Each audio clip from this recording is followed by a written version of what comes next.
मान लो आपको 1 लाख यूजर को आपको ईमेल सेंड करना है, मतलब आपने एक सीएसवी फाइल अपलोड की, वो सीएसवी फाइल में समझो 1 लाख यूजर है, तो वो सबको ईमेल जाना चाहिए। वो केस में आप पूलिंग यूज कर सकते हो। अभी पूलिंग देखो मैकेनिज्म है कि अगर एक देखो ये डायग्राम में देखो एक क्लाइंट है, मतलब आपने जैसे फाइल अपलोड की, मतलब आप फाइल अपलोड मोबाइल से भी कर सकते हो, लैपटॉप से भी कर सकते हो। तो आप एक क्लाइंट हो, आपने जैसे रिक्वेस्ट मतलब फाइल अपलोड करोगे ना, तो उसका रिक्वेस्ट जाएगा सर्वर को, और वो सर्वर जो फाइल उसको मिला उसको पहले प्रोसेस करेगा।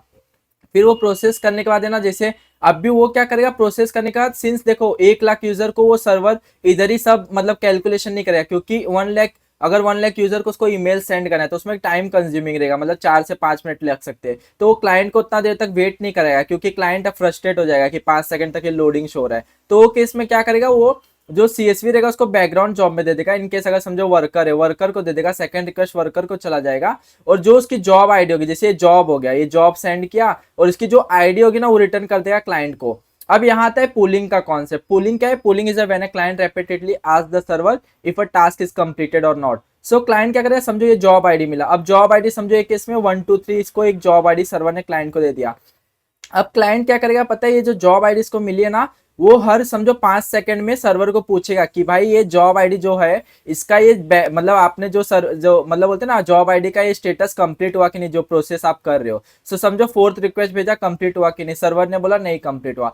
फिर वो 5 सेकंड बाद फिर से भेजेगा कि अब भी कंप्लीट हुआ कि नहीं, मतलब जो बैकग्राउंड में चल रहा है कंप्लीट हुआ कि नहीं, सर्वर बोला नहीं हुआ। फिर सिक्स रिक्वेस्ट फिर से सेम भेजा कि वो स्टेटस कंप्लीट हुआ कि नहीं जो मैं प्रोसेस करने दिया। वंस उसको मिलता है कि हाँ स्टेटस कंप्लीट हो गया, समझो अभी ये बैकग्राउंड जॉब में पूरा ईमेल सेंड हो गए, तो उसने एक और नया सीएसवी मतलब जनरेट किया कि कितने ईमेल सेंड हुए और कितने नहीं सेंड हुए। तो उसने सर्वर को रिटर्न किया। अब सर्वर वो मतलब कंप्लीटेड स्टेट मिल गया कि हाँ ये बैकग्राउंड जॉब कंप्लीट हो गया, तो वो एक स्टेटस रिटर्न करेगा कि कंप्लीटेड हो गया और इसका ये डेटा है, मतलब ये सीएसवी नया फाइल है जो आपको शो करना है। सो वो हम लोग कंप्लीटेड स्टेट क्लाइंट को दे देंगे। अब क्लाइंट को देखो ये डेटा मिल गया कि हाँ भाई स्टेटस कंप्लीट हो गया, तो यूआई में इसको जो भी परफॉर्म करना है कि अगर सक्सेसफुल मैसेज शो करना है, या फिर वो जो सीएसवी उसको रिटर्न में मिल रहा है वो अगर उसको डाउनलोड करवाना है तो वो क्लाइंट कर सकता है। तो पूलिंग यही है कि वो पूलिंग अभी देखो पूलिंग इसमें यूज यही हुआ था कि जब तक मतलब इसको जॉब आईडी मिली ये तब तक उसको कॉल करेगा सर्वर को, जब तक ये जो प्रोसेस हो रहा है वो कंप्लीट हो रहा है कि नहीं। अगर इसका डेफिनेशन भी देखोगे यही है, pooling is when a client repeatedly ask the server if a task is completed और नॉट।